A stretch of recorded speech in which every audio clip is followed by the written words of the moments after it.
Hey, yo, Luffy, watch your ass out, bruh. You almost stepped on us. And when you get the chance, make sure you cut these damn toenails. I almost got skewered, bruh. And I think your middle one has an infection. You should get this shit checked out. My fault, yo, my fault. Wow. You got quite big. This reminds me of that one time I paid for a dominatrix and she manhandled the fuck out of me. I'm getting flashbacks to that. What a good time that was. OG, I don't know what you're saying, but you're freaked the hell out.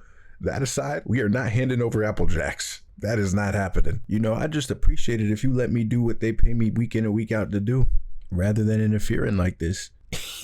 OG number one, that's not happening. That's not happening. What's with the perspiration? Are you nervous or something? And number two, since you were talking about your past, let me give you a little look into mine. But you see, you kind of remind me of the action figures I used to stick up my butt. And I'm thinking of doing the same thing.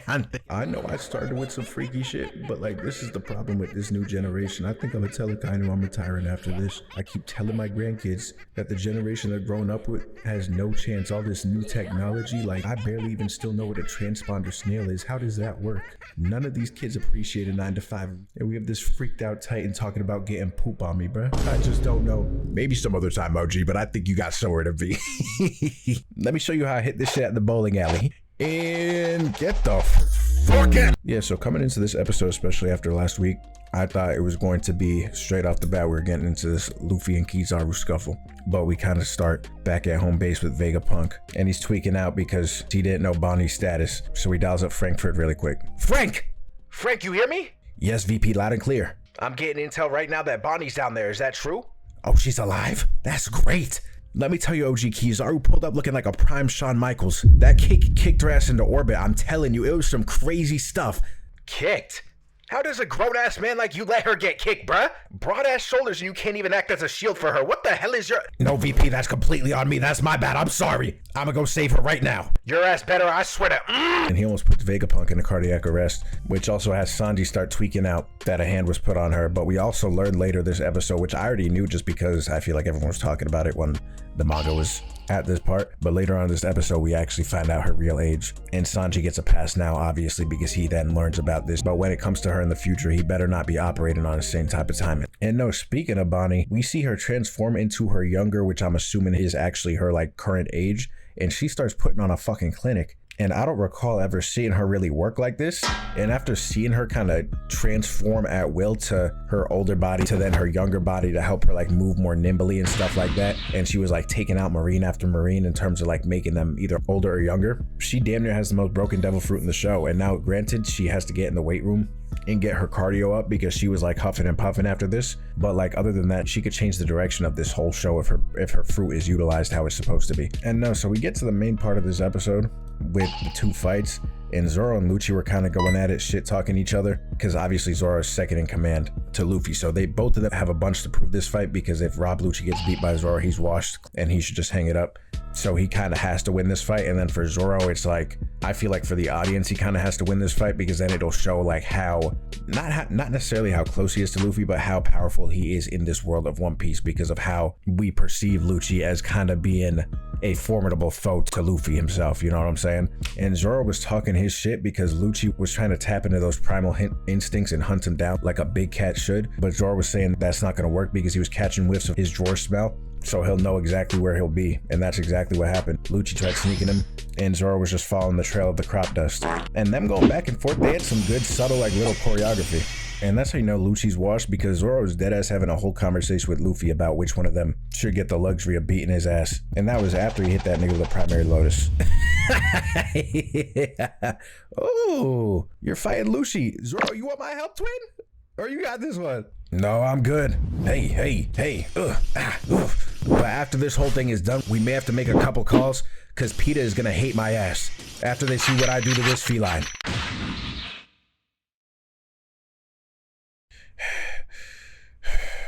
Jokes aside, real talk, if this is all you got, I'm gonna be walking my ass back to the ship in a cheetah print coat. You surely are strong enough to be the number 2 of an Emperor of the Sea, but guess what number 2 is? Poop. Number 2 is poop, bro. That shit's not original. And yeah, I am the shit, and what of it? And yeah, so their fight's definitely gonna be interesting, but the Kizaru and Luffy exchange was very interesting to me, because watching it, reacting to it, like for the people that see it, I feel like usually, especially for One Piece, if something very grand is going on animation wise, I'm damn near naked. Not actually, but like that's how I feel like. But with this scene, it was probably one of the most beautifully and well-crafted scenes in the show up to this date. But I damn near wasn't even surprised. Like, I was watching it and I was just kind of watching it in awe and admiration of like how far we've come and just the shit that we are going to continue to get on a weekly basis from this show, because they had this exchange looking like EDC Orlando with the type of colors that they were using. It was so fucking beautiful, because we see Kizaru trying to show the younger generation that he still got it. I'm sure he's been informed of people like Sung on the horizon with the ore farming antics and stuff like that, and the type of things the kids are doing nowadays. So he was showing us his swagger, and this is exactly what I was talking about in the last episode, how he probably like went to the roller rink back in his prime with that smoothness to him, because he's beaming through the air right now like a missile. And this man has his legs crossed and his arms crossed like he's reclining on his sleeper chair.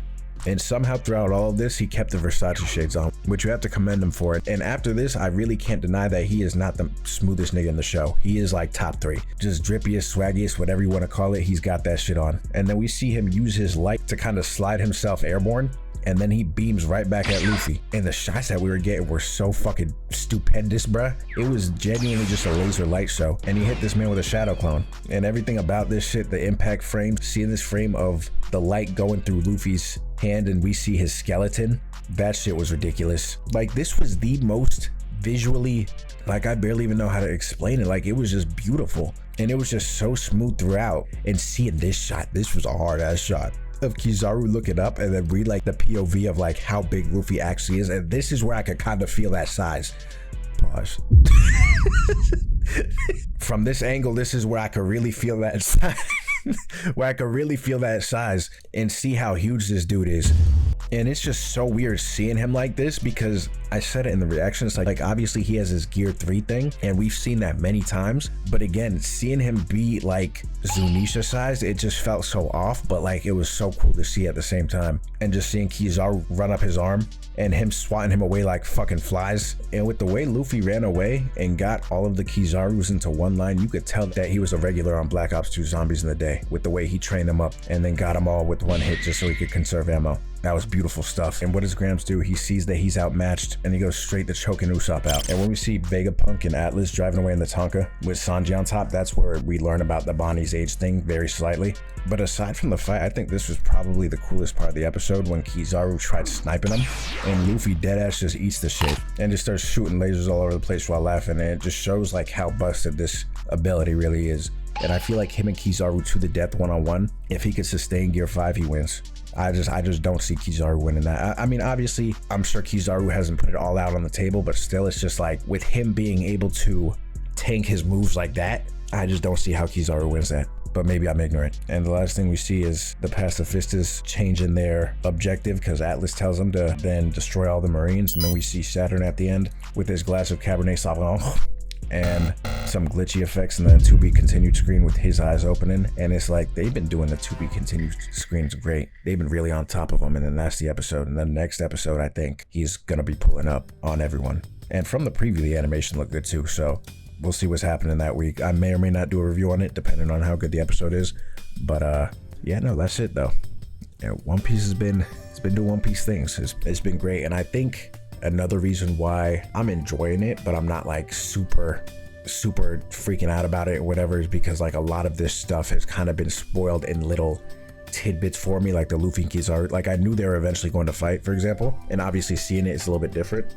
But like that part, for example, like I knew that was coming. Like, I know Saturn is gonna pull up with his, like, without spoiling people of course, but he's gonna like pull up and then other people may pull up and stuff like that. So it's like some of those things have been spoiled, unfortunately.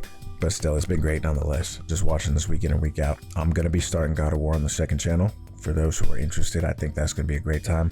And if you don't check that out or sub, I mean, you're fake. It doesn't get any more simpler than that. But no, if you stayed to this part of the video, I appreciate y'all for watching. And sub to that channel, this channel, Road 100K, 1 point something K away. And yeah, Yeah, that's it. For that vision you had, I'm in the lab. My life really been bad. Now give me bad. Pen and pad, scribble scrabbling. They never passing them. Ain't really with the jibber jabbering. Y'all really adamant. So if I take the mic and battle them, I might just tackle them and kill a rapper. Now they mad at Bennett. Was an accident. Shit, I don't want these niggas on my song. That shit embarrassing.